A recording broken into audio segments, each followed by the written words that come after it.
Mr. President. Senator from Oklahoma. Mr. President,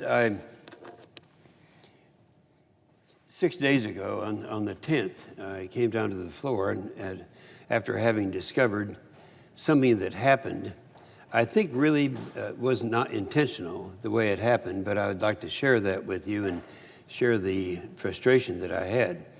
There's a situation that's taking place and has taken place for 30-some years in Western Sahara. This is an area where, after a colonial period, the different colonies in there that were attached to other countries, in the case of Western Sahara, that actually had been attached to Spain. It was called Spanish Sahara at that time. This was way back in pre-1966.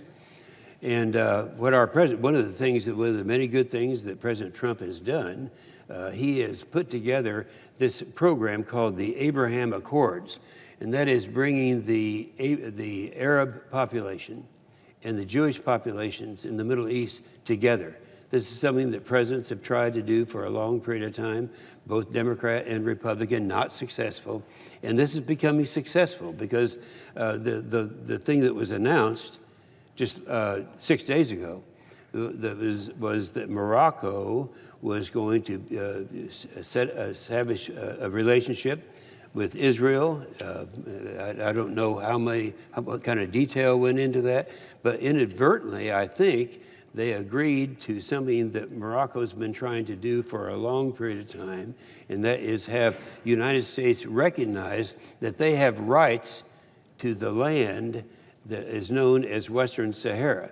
Now, the Western Sahara, back after the colonial days, they started getting their independence in the various parts of that world, and they had been attached to Spain at that time.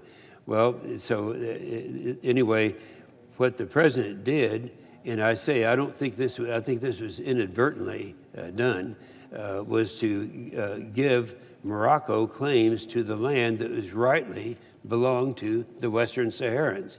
Now, I think that he could have secured the agreement with Morocco without giving away and reversing 45 years of our long-standing foreign policy. And I have to confess that when I came down to the floor last week, I was feeling shocked and deeply saddened by the announcement.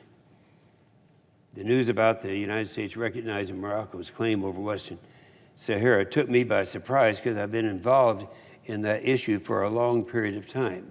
And we have had a policy in the United States since pre-1966 that we firmly supported the rights of the Saharan, the Western Sahara people to their own land that was taken unfairly from them. Now, this came as a surprise to me, and I came down to the floor. That was 6 days ago, and I want to tell you what's happened since that time, and just to refresh the memory of those individuals, and there are a lot of people out there that are concerned about this, to remember what happened, and historically, kind of chronology of what happened in Western Sahara. First of all, in 1966, the United Nations General Assembly resolution agreed a resolution of self-determination should be held, and that is to allow the United Nations endorsing the idea that a resolution of self-determination be made for the population of Western Sahara. That was 1966, and we were in full agreement with that here in the United States. Then, because of the fact that Morocco was trying to claim some ownership of the land that belonged to the people of Western Sahara, in 1975, the International Court of Justice denied Morocco the right to territory of Western Sahara. Now, this is the International Court of Justice. That's supposed to be a final thing. And Morocco then invaded Western Sahara. Now, keep in mind, you have Morocco, a very, very wealthy country with all kinds of resources, taking on a group of people who had been sent out of their homes, out and living in the most, I've been there several times, the conditions are just not livable conditions. And then, of course, they were invaded by Morocco. as a result of the International Court of Justice decision. Well, and then 1991, the UN ceasefire mission began to provide a referendum of self-determination. So that's the United Nations coming in again and saying that they need to have the right of self-determination. And that's something that it was restated over and over again. Well, that was a ceasefire in 1991. That's supposed to stop all kinds of brutality and the bad things that were going on in that part of the world. I became very close many years ago with James Baker. James Baker, back during the Bush I administration, was Secretary of State. He was Secretary of Treasury. And he took this on back during the first Bush administration as a personal thing. He went and became familiar with and tried to put together a special envoy to Western Sahara, and worked at it for a long period of time. And James Baker is still around and still committed. I remember when I called James Baker, this was several years ago, and I said, I've been watching what you did and what you tried to do in Western Sahara to free these people up, and I just want you to know that I've been there, I've seen it, and I agree with you, and I want to get your advice as to how we can best make this happen. All we want is a referendum of self-determination, so people can decide for themselves what they want their land to be a part of. And so James Baker responded to me that he said that was one of the of a very few failures that we had during that administration. He said, I was Secretary of State, and I worked hard on it, did everything I could, and I failed, so I wish you the best of luck. Well, then in 2004, the United States and Morocco signed a free trade agreement. This is interesting because we signed the free trade agreement with Morocco, and the agreement explicitly excluded Western Sahara because Morocco does not have sovereignty over it. So they agreed. They signed the same thing that we signed, saying that that land did not belong to Morocco, and it was specifically agreed that it be excluded. That was the United States and Morocco way back in 2004. So you have 1966, United Nations making that declaration. 1975, the International Court of Justice denying the right of the territory to Morocco. 1991, the ceasefire. 1997, then again in 2004, United States and Morocco signing a free trade agreement, which all of this was agreed to. So this isn't news for me. I've been involved in this issue for decades as well, and I've visited the refugee camps in that area. About 10 years ago, I met with Aminatu Haidar. Aminatu Haidar.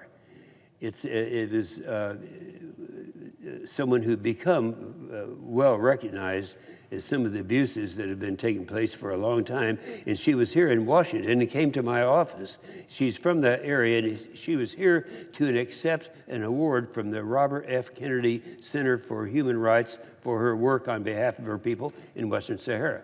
I remember her so well. She had been arrested by Morocco for demonstrating peacefully in Western Sahara. She was imprisoned for 4 years.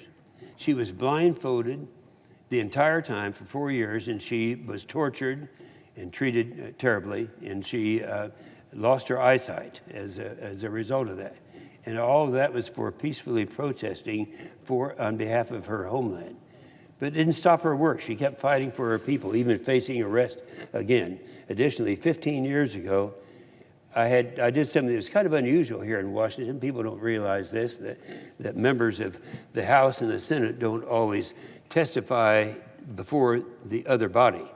And 15 years ago, they were having a hearing in the House on international affairs, and I asked if I could be a witness. And so I went there and testified. And I gave the history that's similar to what I've just stated, the history of what's been going on there, and why the referendum for self-determination was so necessary. But I also called out a hidden part of this, and that's the lobbyists. You know, it seems like every time someone has a cause that's unjust, they go and hire all the lobbyists in Washington.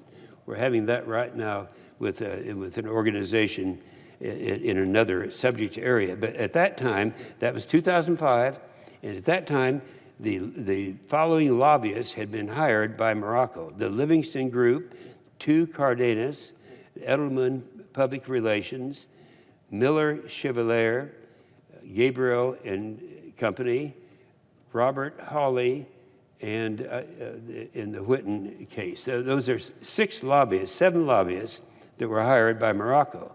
And now that hasn't changed. Today, right now, they are represented by JPC Strategies, Third Circle, Neo Creek, and they're averaging over $1 million each year. So all these lobbyists in Washington have been hired by Morocco. And who do the Western Saharans have to lift up their voices? They have no one at all.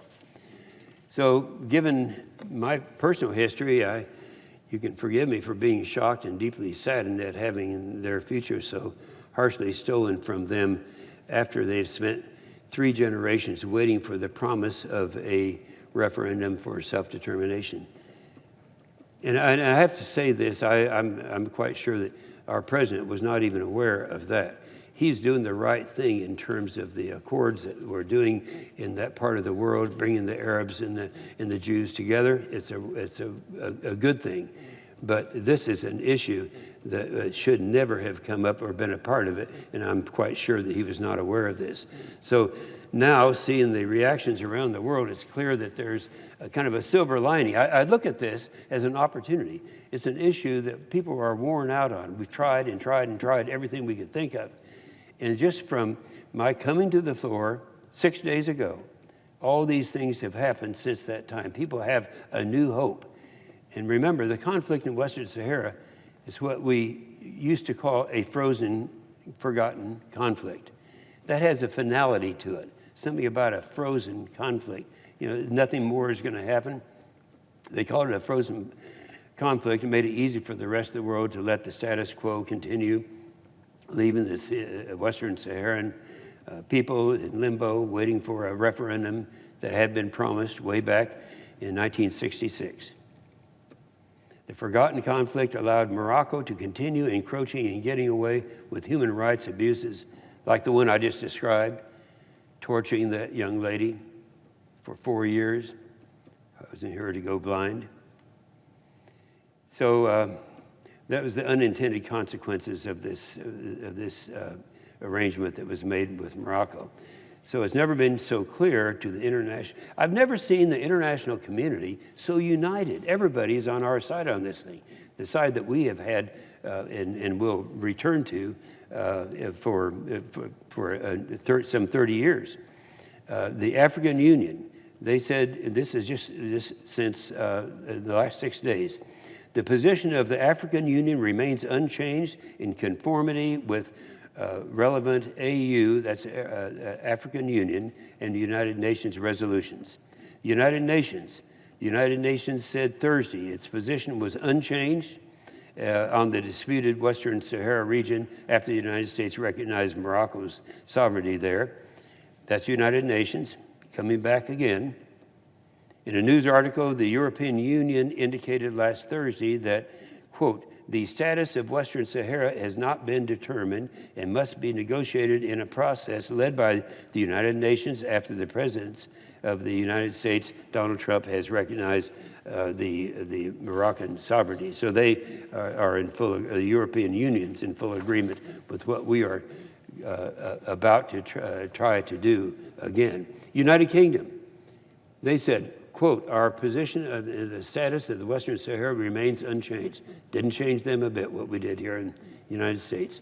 Algeria is right next door. I meant to bring a map down here to familiarize everyone with the area that we're talking about. Algeria said, and this is a quote, the conflict of Western Sahara is a question of decolonization which can only be resolved through the application of the international law and the well-established charter of the United Nations and the African Union in this matter, which provides for an authentic exercise by the Sahrawi people of their inalienable rights to self-determination and independence. That's Algeria. And by the way, I had every one of the 52 nations in Africa is in full agreement with what we're talking about right now. And James Baker hadn't gone away. You know, this is way back in the first Bush administration. He was Secretary of State. This is his statement just the other day, yesterday it was. Quote, while I strongly support the Abraham Accords, the proper way to implement them was the way it was done with the UAE, Bahrain, and Sudan, and not by cynically trading off the self-determination rights of the people of Western Sahara. I agree with Senator James Inhofe, that's me, when he characterized this development as shocking and deeply disappointing. It would appear that the United States of America, which was founded first and foremost on the principle of self-determination, has walked away from that principle regarding the people of Western Sahara. This is very regrettable. That's James Baker.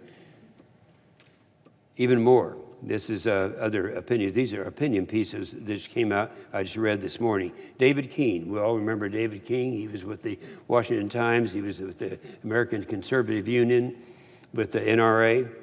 His quote was, "The United States has sometimes quite properly given our interests stayed out of controversies like this, but one is hard-pressed to find another situation in which we have virtually announced that justice doesn't matter, and like those like the Western Saharans who have sought their rights peacefully rather than by way of terrorism and guns and are fools."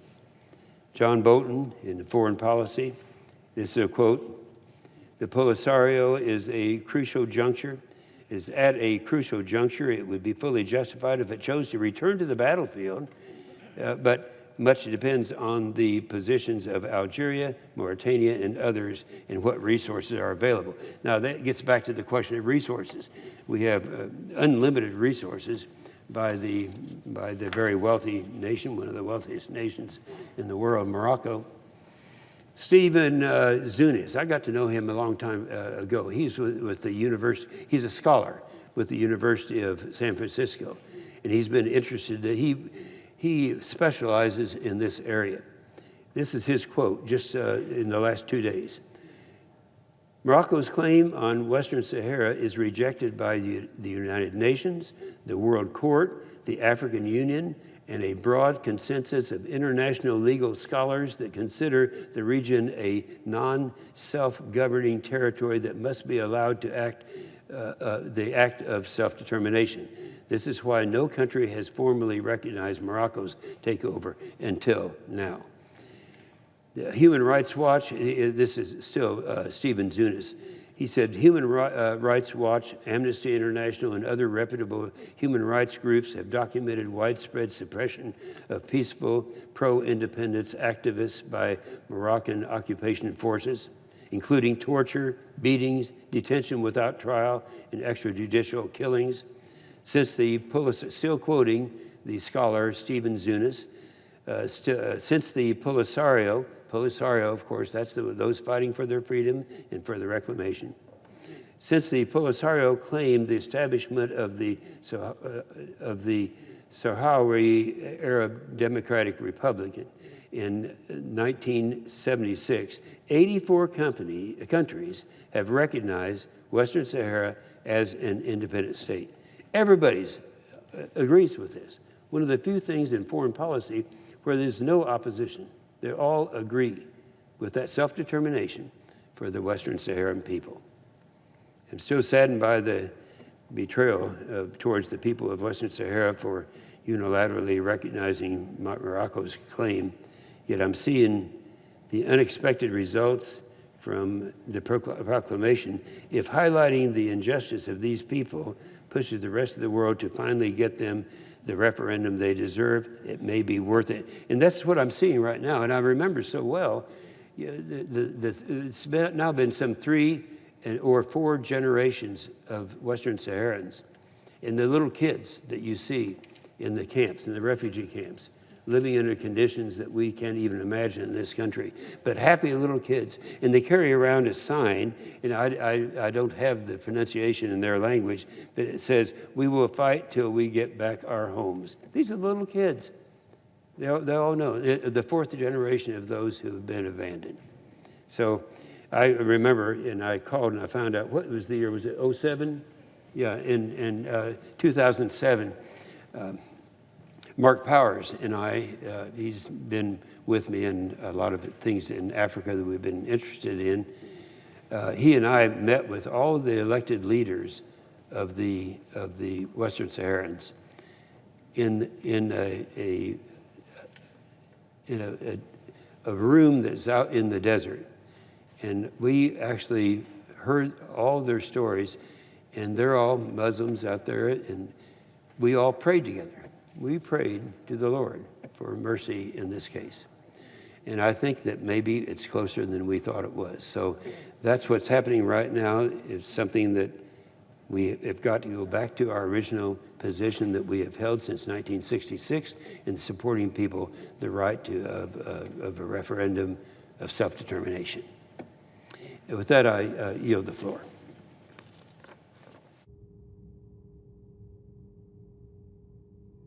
Absence of a quorum. Clerk will call the roll.